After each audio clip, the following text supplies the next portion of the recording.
kita berjumpa lagi. Saya akan membacakan beberapa ayat dari kitab Mazmur pasal 91 ayat 1 sampai 10. Tetapi sebelumnya jangan lupa untuk di-like, share, dan subscribe agar kita tetap bertemu. Saya akan mulai baca ayat 1, judulnya Dalam Lindungan Allah. Orang yang duduk dalam lindungan yang maha tinggi dan bermalam dalam naungan yang maha kuasa akan berkata kepada Tuhan, tempat perlindunganku dan kubu pertahananku, Allahku yang kupercaya. Sungguh dialah yang akan melepaskan engkau dari jerat penangkap burung, dari penyakit sampar yang busuk. Dengan kepaknya ia akan menudungi engkau. Di bawah sayapnya engkau akan berlindung. Kesetiaannya ialah perisai dan pagar tembok. Ayat 5, engkau tak usah takut terhadap kedahsyatan malam, terhadap panah yang terbang di waktu siang, terhadap penyakit sampar yang berjalan di dalam gelap, terhadap penyakit menular yang mengamuk di waktu petang. Ayat 7, walau 1.000 orang rebah di sisimu dan 10.000 di sebelah kananmu, tetapi itu tidak akan menimpamu. Ayat 8, engkau hanya menontonnya dengan matamu sendiri dan melihat pembalasan terhadap orang-orang fasik. Sebab Tuhan ialah tempat perlindunganmu, yang maha tinggi telah kau buat tempat perteduhanmu. Dan ayat 10, ayat terakhir, malapetaka tidak akan menimpa kamu dan tulah tidak akan mendekat kepada kemahmu, sebab malaikat-malaikatnya akan diperintahkannya kepadamu untuk menjaga engkau di segala jalanmu. Saudaraku, dimanapun saja Anda berada, senang kita bisa berjumpa kembali untuk mendengarkan firman Allah. Nah, saat ini yang kita akan dengarkan, firman Allah yang kita akan dengarkan masih berada di dalam kitab Imamat. Nah, saat ini sudah berada di dalam kitab Imamat pasal 20. Nah, pada pertemuan kita yang lalu, kita telah mendengarkan firman Tuhan dari pasal 19 dari kitab Imamat. Nah, di mana diceritakan di situ di Imamat pasal 19 yang lalu bagaimana tentang kudusnya hidup itu, ya. Jadi kita sebagai manusia harus kudus karena Allah kita adalah kudus adanya. Nah, saat ini kembali kita akan mendengarkan firman Allah di Imamat pasal 20. Masih tentang bagaimana kudusnya umat Allah, ya. Jadi bagaimana harus kita sebagai umat Allah itu berlaku kudus, ya. Nah, kita akan mendengarkan itu dari pasal 20 kitab Imamat. Saya akan mulai membacakan dari ayat 1. Tuhan berfirman kepada Musa, engkau harus berkata kepada orang Israel, setiap orang, baik dari antara orang Israel maupun dari antara orang asing yang tinggal di tengah-tengah orang Israel, yang menyerahkan seorang dari anak-anaknya kepada Molok, pastilah ia dihukum mati, yakni rakyat negeri harus melontari dia dengan batu. Nah, saudaraku, dikatakan Tuhan Allah di sini, ada sesuatu yang diperintahkan oleh Tuhan Allah yang Musa harus katakan kepada bangsa Israel saat itu, karena Tuhan menginginkan agar umat pilihannya ini juga menjadi kudus, ya, karena Tuhan Allah yang memimpin mereka dari tanah Mesir keluar menuju ke tanah Kanaan itu adalah Allah yang kudus, ya. Jadi oleh sebab itu Allah mengatakan bahwa setiap orang dari antara bangsa Israel, baik dia laki-laki ataupun perempuan ataupun orang asing, mereka tidak boleh menyerahkan anak-anak mereka kepada Molok. Nah, Molok ini adalah satu penyembahan, ya, penyembahan kepada berhala, ya, atau berhala mereka bernama Molok, ya. Jadi tidak boleh anak mereka dipersembahkan kepada dewa mereka atau Molok itu. Nah, selanjutnya, aku sendiri akan menentang orang itu dan akan melenyapkan dia dari tengah-tengah bangsanya, karena ia menyerahkan seorang dari anak-anaknya kepada Molok dengan maksud menajiskan tempat kudusku dan melanggar kekudusan namaku yang kudus. Nah, jadi mengapa Tuhan Allah melarang mereka untuk memberikan anak mereka kepada berhala, ya?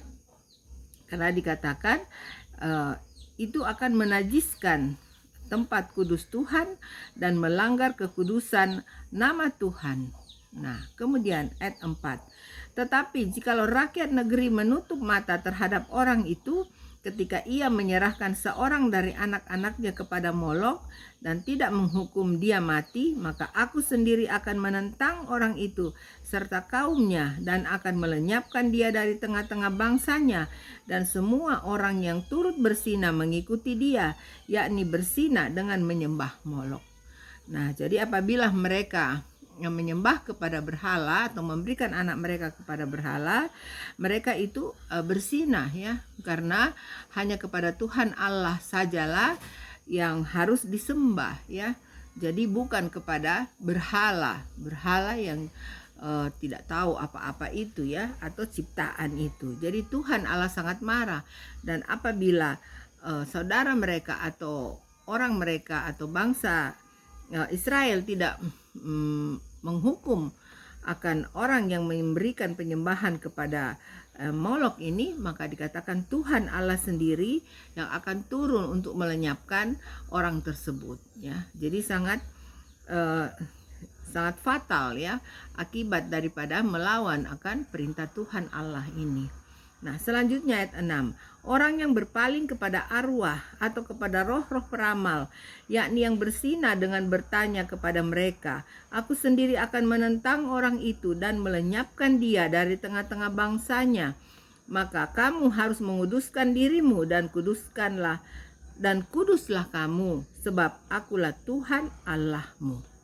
Nah, saudaraku, bukan hanya memberikan anak kepada berhala atau penyembahan mereka, namun juga kalau bertanya, ya, kalau bertanya kepada arwah, ya, atau roh-roh peramal, ya, atau kepada orang-orang peramal, ya. Jadi Tuhan sangat melarang, ya, akan umat pilihannya untuk pergi bertanya kepada peramal-peramal, ya. Nah, itu tidak boleh. Jadi itu ada hukumannya fatal sekali, yaitu kematian. Nah, selanjutnya, demikianlah kamu harus berpegang pada ketetapanku dan melakukannya. Akulah Tuhan yang menguduskan kamu. Jadi mengapa sampai Tuhan Allah ingin agar umat-umat pilihannya jangan menyembah kepada yang lain? Karena Tuhan Allah menghendaki agar umatnya hanya menyembah kepada Dia, ya, karena Tuhan Allah kita adalah pengasih dan penyayang, dan Dialah yang menciptakan kita, dan Tuhan Allah kita adalah kudus, ya. Jadi Tuhan Allah mengharapkan agar umat-umat pilihannya juga harus kudus dengan berpegang tetap kepada ketetapan-ketetapan yang Dia sudah tunjukkan kepada umat pilihan ini. Apabila ada seseorang yang mengutuki ayahnya atau ibunya, pastilah ia dihukum mati. Ia telah mengutuki ayahnya atau ibunya, maka darahnya tertimpa kepadanya sendiri. Nah, jadi menghormati kedua orang tua ini juga ada di dalam 10 perintah Allah, ya. Hormatilah ayahmu dan ibumu, ya. Jadi Tuhan Allah mengingatkan kembali kepada umat pilihannya pada saat itu, dan tentunya kita juga saat ini ya. Nah, ini adalah perintah daripada Allah bahwa siapa yang mengutuki ayahnya atau ibunya, maka darahnya tertimpa kepadanya sendiri ya. Nah, dan juga pada saat itu pastilah akan dihukum mati. Selanjutnya ayat 10. Bila seorang laki-laki berzina dengan istri orang lain, yakni berzina dengan istri sesamanya manusia, pastilah keduanya dihukum mati, baik laki-laki maupun perempuan yang berzina itu. Nah, jadi zaman dulu lebih lebih ketat dia punya peraturan atau hukum daripada orang yang mengambil istri orang lain ya. Hukumannya adalah mati ya. Jadi dua-duanya harus dihukum mati. Nah, luar biasa. Kemudian ayat 11. Bila seorang laki-laki tidur dengan seorang istri ayahnya, jadi ia melanggar hak ayahnya, pastilah keduanya dihukum mati dan darah mereka tertimpa kepada mereka sendiri. Wah, jadi tidak boleh juga menikah dengan ibu ya, atau dikatakan sini istri ayah ya. Dikatakan pastilah keduanya dihukum mati dan darah mereka tertimpa kepada mereka sendiri. Bila seorang laki-laki tidur dengan menantunya perempuan, pastilah keduanya dihukum mati. Mereka telah melakukan suatu perbuatan keji, maka darah mereka tertimpa kepada mereka sendiri. Nah, jadi tidur juga dengan menantu tidak boleh ya. Jadi luar biasa akan peraturan-peraturan yang Tuhan Allah berikan kepada umat-umatnya. Lalu ayat 13. Bila seorang laki-laki tidur dengan laki-laki secara orang bersetubuh dengan perempuan, jadi keduanya melakukan suatu kekejian, pastilah mereka dihukum mati dan darah mereka tertimpa kepada mereka sendiri. Nah, jadi tidur juga dengan sesama jenis ya, tentunya laki-laki dengan laki-laki, perempuan dengan perempuan itu tidak boleh ya. Itu hukumnya adalah hukum mati dilakukan di sini ya. Karena itu adalah satu kekejian. Ya, jadi Tuhan tidak menginginkan sama sekali apabila satu jenis itu menikah atau satu jenis itu berhubungan ya. Seperti suami dan istri. Apakah dia laki-laki dengan laki-laki atau perempuan dengan perempuan. Nah, kalau kita melihat sekarang di dunia ini sudah tidak asing lagi ya saudaraku ya. Bahkan ada negara yang bisa mengizinkan akan orang sejenis untuk menikah ya. Nah, ini sangat bertentangan dengan firman Allah ya. Jadi kita harus kembali ya kepada firman Allah sehingga hidup kita benar, tentunya di hadapan sesama manusia juga di hadapan Tuhan. Nah, selanjutnya ayat 14. Bila seorang laki-laki mengambil seorang perempuan dan ibunya, itu suatu perbuatan mesum. Ia dan kedua perempuan itu harus dibakar. Supaya jangan ada perbuatan mesum di tengah-tengah kamu. Wah, luar biasa saudaraku ya. Jadi apabila seorang pria mengambil seorang wanita, kemudian istrinya juga dijadikan istri, maka itu suatu perbuatan yang keji ya, atau yang mendatangkan mesum dikatakan. Itu pun Tuhan tidak mengizinkan seperti itu. Nah, selanjutnya, bila seorang laki-laki berkelamin dengan seekor binatang, pastilah ia dihukum mati dan binatang itu pun harus kamu bunuh juga. Wah, luar biasa saudaraku ya. Manusia dengan binatang ya itu berlainan saudaraku ya. Jadi manusia itu sangat mulia ya di hadapan Tuhan.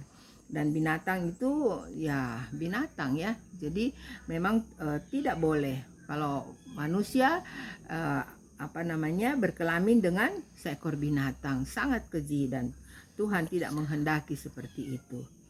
Bila seorang perempuan menghampiri binatang apapun untuk berkelamin, haruslah kau bunuh perempuan dan binatang itu, karena mereka pasti dihukum mati dan darah mereka tertimpa kepada mereka sendiri.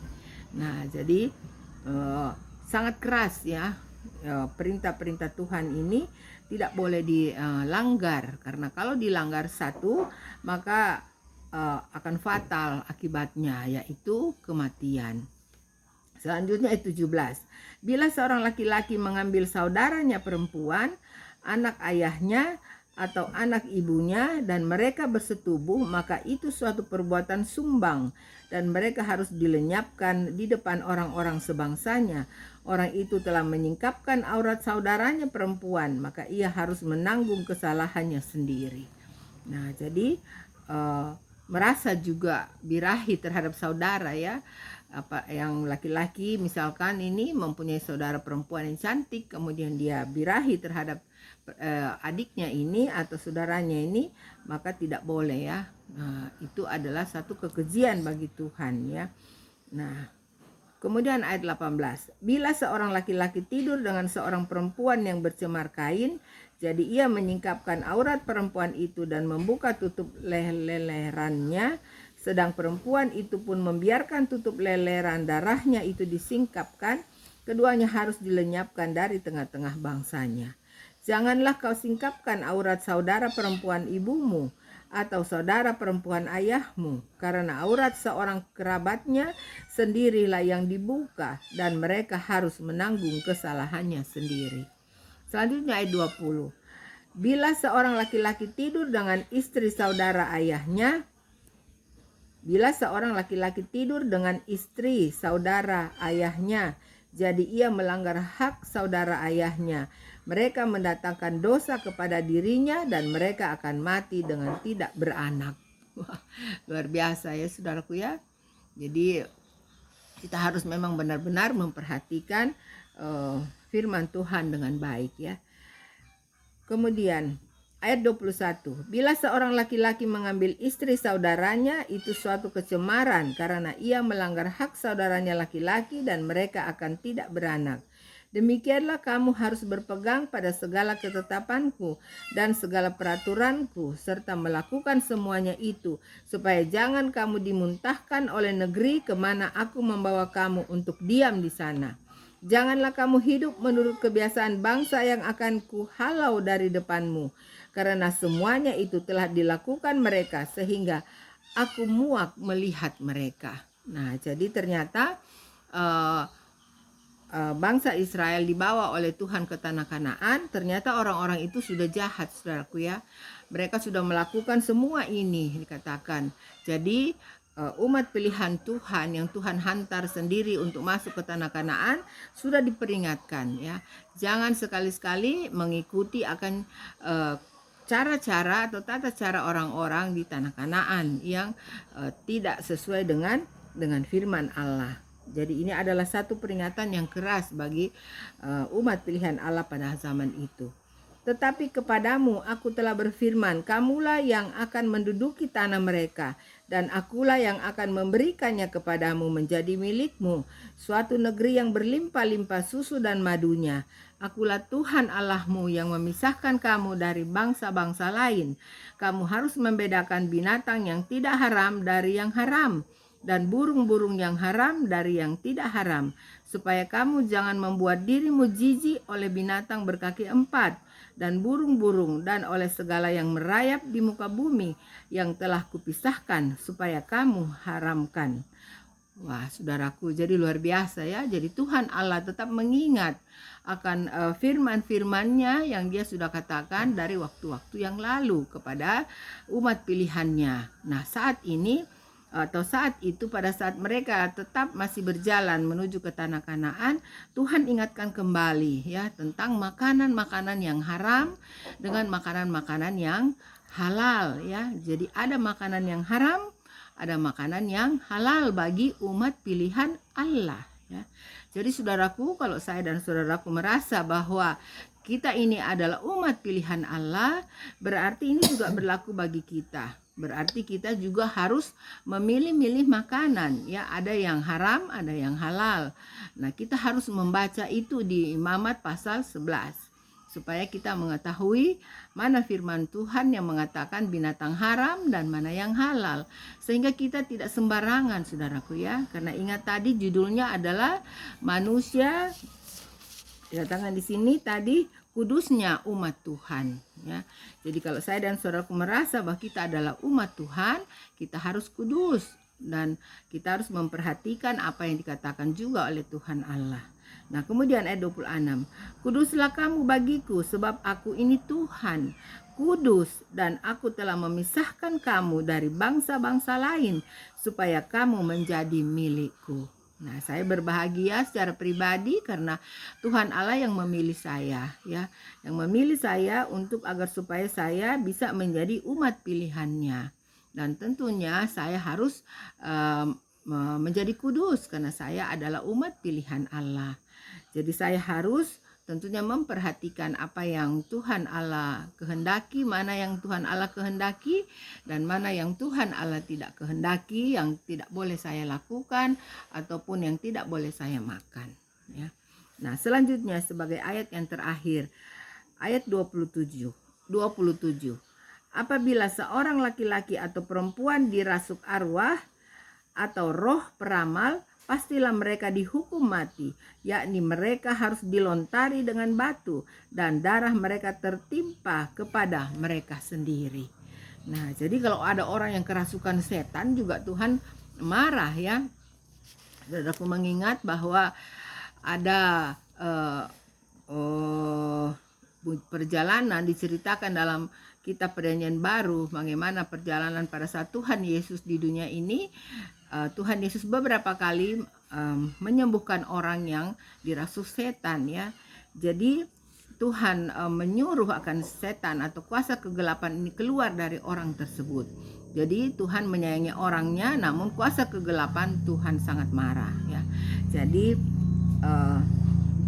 inilah firman Tuhan yang saya bisa bacakan bagi kita semua yang terdapat di dalam Imamat pasal 20. Nah, saudaraku, betapa indahnya firman Tuhan yang kita baca. Seandainya saudaraku dan saya membacanya, tentunya kita bisa mendapatkan banyak pelajaran-pelajaran yang bermakna agar supaya kehidupan saya dan saudaraku bisa menjadi satu kehidupan yang baik yang diharapkan oleh Tuhan, dan itu dikatakan kudus, ya.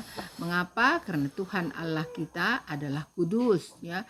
Tuhan Yesus kita adalah kudus, dan apabila kita hendak bertemu dengan Dia, tentunya kita harus kudus sama dengan Dia.